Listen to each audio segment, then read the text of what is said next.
I don't have a very interesting fashion story, to be honest. I'm not one of those that were sketching things on their parts since they were 3 years old and went to fashion school and honed their skills on the major streets of Savvy Row or Italy and stuff like that. I don't have that kind of interesting story, to be honest.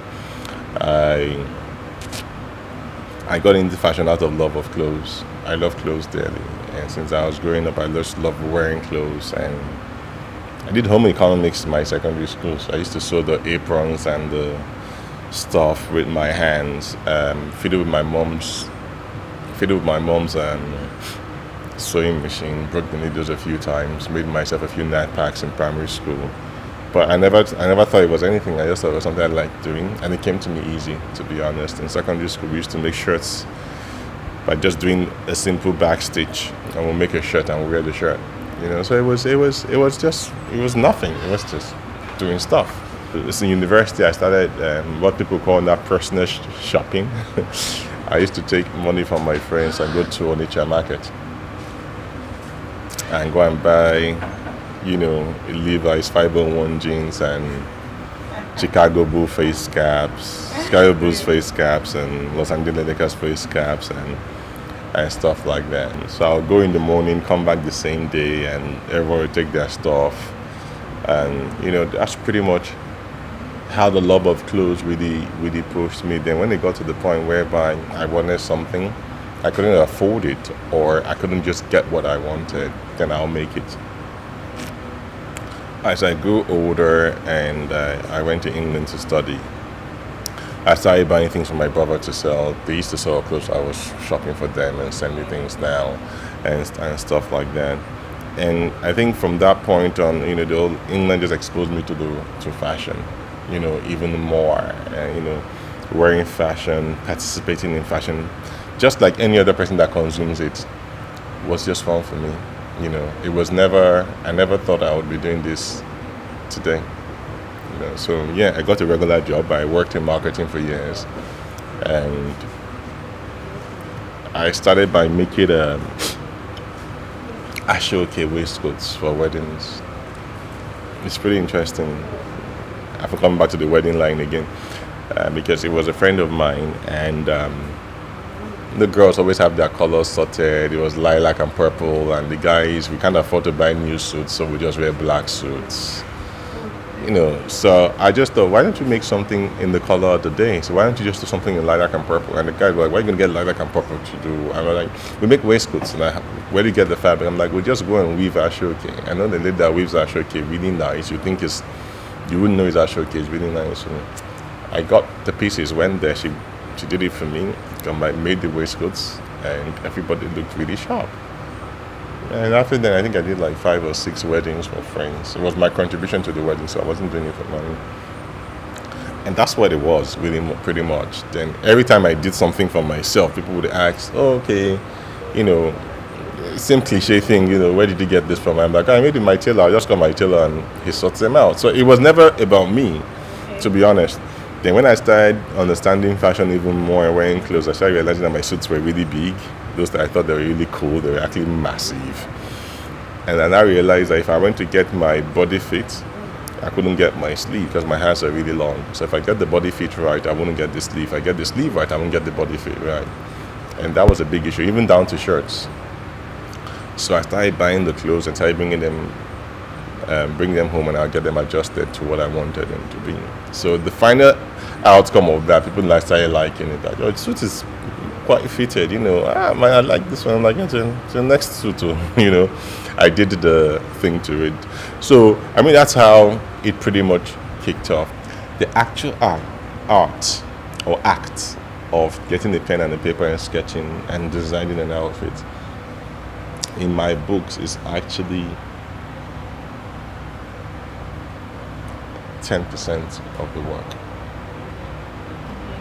It's 10%. That's why I always tell people that this thing is gangster. It's only 10% of the work. When you're done designing the outfit, you need to be able to interpret the outfit. Not every fashion designer can sew. And it is not mandatory that you should know how to sew. It's nice to understand so you can direct your tailors right. Do you get what I mean? But you could get the head tailor that can like reinterpret what you're thinking and move. But the truth about it is that I always advise people know how to sew or understand how. When I mean know how, not that you should be a perfect stitcher, because it comes with practice. You have a great idea of what it is, and the idea is something you have actually learned, not something that you just wake up in the morning and say, I have an idea. You have to not interpret your sketch for this thing to be made, and once it's being made, it's actually made in line with the dimensions of the person that you have measured. Once that is done, it is actually done to the quality and the finishing that you expect it to. Then you have to fit the person to make sure that this dress works for the person. If it works for the person, great stuff. The person packages his dress and goes away. Now, between that whole line, there is the avenue where the person has to come and see you. So literally, you have to have an outlet, right? And having an outlet is a lot of money. So yes, you have that. Once you have that and the people come and visit you to do what they have to do, you need to be very, very nice. Customer service has to be at its peak because it is fashion and people just expect you to be rude. Now people want you to actually serve them. This is the country that people want to be served the most when they don't even give half that service to other people. Do you get what I mean? So if someone is coming here smiling saying, good morning, how are you? The dress doesn't fit. If you see me actually dealing with a customer, I'd probably be shocked. I put my knees on the floor, my hands are down, I'm fitting your trousers, I'm bending over to do this and doing that because it's my job. I'll do it because I understand that's the service that you get. Do you understand? So customer service is more than important, okay, when it comes to that. You've designed an outfit. Yeah. You design an outfit, it looks really, really nice and everything, okay? And that's to you. To the whole world, what does it look like? It's not about you, it's about your customers. So it may be very nice to you, but to your customers, it's not nice. And your customers here, I mean people that want to pay for it, not people that want to observe it. I don't make clothes for people that want to observe. People that want to observe sometimes say the most annoying things ever, but they don't want to bring up anything to pay. So people that want to pay, even though they don't have the money to pay, and they're saying that, I know it costs 300,000 naira, please, can you give me for 100,000 naira? I like such people. That means they have interest in it, right? So those are the people you should actually do things for. So how do you get those people to, first of all, how do they like your stuff, what you're designed in your bedroom? Secondly, how do you get them, they will know you have stuff? If I design something right near in my office in Falomo, how does this guy in Ikeja know? How does the guy in Abuja know that kind of stuff? So I've done with the designing right now. So I need to bring that to light. So I probably have to do a photo shoot or a fashion video. I have to create a website to put those things on. And I have to now advertise the website to let people see the photo shoot that I've done and see those things. I have to have a contact number that people can actually call and say, hey, I like this. So I have to now go to my back room and stock fabric that I can use to produce more and more of those things. So it's on and on. This is before the person actually comes and say, I want this. Nigerian consumers are very, very interesting because they'll say that, I saw this red dress on your website. I like it. If I don't want that one, I want you to change the arms because that one, 10 other people would have it. Okay. Do you get what I mean? Yeah. And why is that we annoy a lot of people? I understand it. That's how the people that you can't change them. Those are Nigerians for you. Do you get what I mean? What are you going to do? Nothing. You are going to try to, fiddle with it and say, okay, I'll change this one, I'll change that for you and stuff like that. It's when you become really big and established, you can tell the person, I'm sorry, this is what it is. Get what I mean? So there's so much, and you want to do a photo shoot for your outfits. You have to pick models. Models have to be right. They have to pose well, not cheesy poses and pouting and blowing kisses in your photo shoot. It kills your work. Do you understand? You have to pick a photographer that can do a really good job. You have to pick a location. Is it a lookbook? I'm going to shoot it against white or against grey. Why am I going to shoot it against grey or against white, which is easier for me to manipulate tomorrow in the future if I want to do an ad, if I want to do a cutout. Do you get what I mean? Because that's how you sell yourself. Because you won't be there doing the speech of this dress is this or this suit is that. It's going to be just the pictures selling for you. Clothes have to fit right on the model. You have to do hair. You need to do makeup. They have to be on point. You understand? What the model is doing has to be great. That's all fashion design is about. Then you have to now do PR. There's also the issue that everybody knows, which is power supply in this country. If you're a tailor, you need power. So if you don't have power, you can't work. Period. So basically, you need to get alternative source of power. Okay, so if it's a generator, be it diesel, be it petrol, it needs to run. Then if you have a studio like this, then you can't come here and the place is hot. So in terms of customer service, you need to do that. Then I think one of the biggest challenges that I do have, again, is trying to employ people of like mind and like intellect to work for me. So any young girl or young guy that is smart and understands fashion, to an extent that I can employ the person, doesn't want to work for me because he wants to do his own stuff. Or secondly, would rather work in the bank. And I've given a few talks of late, and I keep saying this thing that if for any reason I saw someone that was really good and I offered the person a job with me where I can pay you, say, 150,000 naira a month or 100,000 naira a month, right? And 5 years after, then I give you 20% of my business as a partner, a 20% partnership, even a 10% partnership, which is huge, right? And the bank offers the same person, say, 70k salary and go and market. The person will take the bank rather than take my job, because I'm just the designer, like, seriously. But the banks just look bigger. They look like this structure. It looks like this, that, and that. But I keep telling people that what you can learn from someone like me that has enormous experience from marketing to fashion to entertainment is huge. There's so many things I want to do that I can't do. I need people to do it. But it's not seen like that. If you're a marketer, you're a marketer. You have to just learn the act of begging. Please, I have to make my target. You get what I mean? I met a young girl who was fantastic in communication and media and advertising, right? And I thought she could become a guru because she's 21 and what she says is amazing, right? Well, if she works for me, her parents will probably look like, working for a designer. What's that about? Now she's working for a bank. I think that's one dream that has been killed. Because she doesn't have to work for me forever. But if she works for me, she will learn PR, she will learn events, she will learn fashion, she will learn so many things that she can take on to the next thing. But that's what it is. So those are kind of challenges that we have. So from employees to infrastructure, and nobody wants to give a designer a loan. It's a loan at risk. Even the banks don't want to give you a loan. It's a huge loan at risk because they don't get the whole concept of, sewing clothes.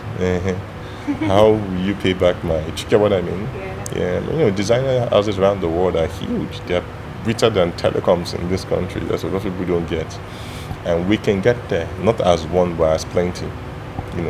So you don't get that. And again, I think it's also our fault as designers, because we also look at fashion designing as fashion designing, not a business. And maybe there are no examples of people that have taken like a fashion design house to become a GT bank, a fashion design house to become a Zenith bank. If we had done that, where you have 200 people working for you and you can see us getting branches and building things out, then people probably take us serious. So maybe it's our fault, but we need that little thing to be able to move to the point, So these are immense challenges that we face. Where the creative industry right now is, in terms of fashion, is really good. It's bubbling.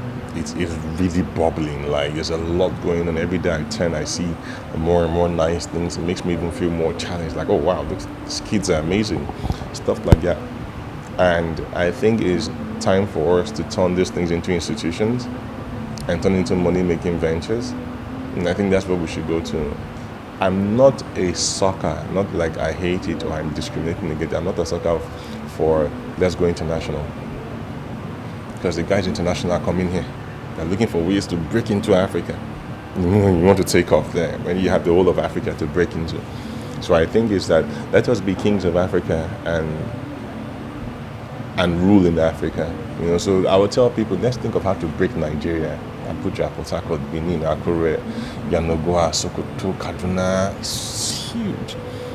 From there, let's do Ghana, let's do Togo, let's do Kenya, let's do Ethiopia, let's do South Africa, let's do Gambia.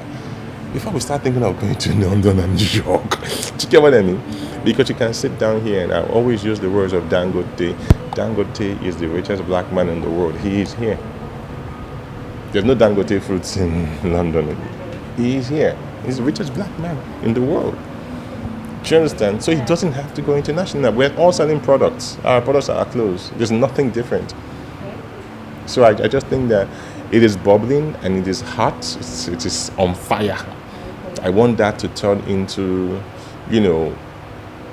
respect. And Nigerians respect money. That's what we respect.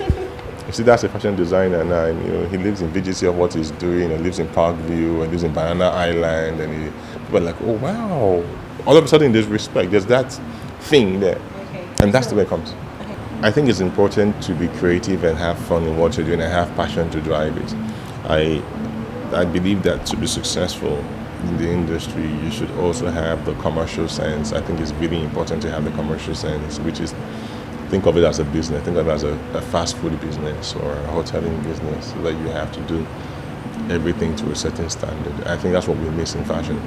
We do not have processes that would make a client come in and know that this is what I need to do to get what I want to get. It's almost always a one-on-one relationship. I want this to run tomorrow without me being here. So first of all, I think that you should be structured. You should have processes in place to make your business run. And like any other person, you should be disciplined and definitely have a lot of tenacity, because you will keep driving and driving and driving before you get there.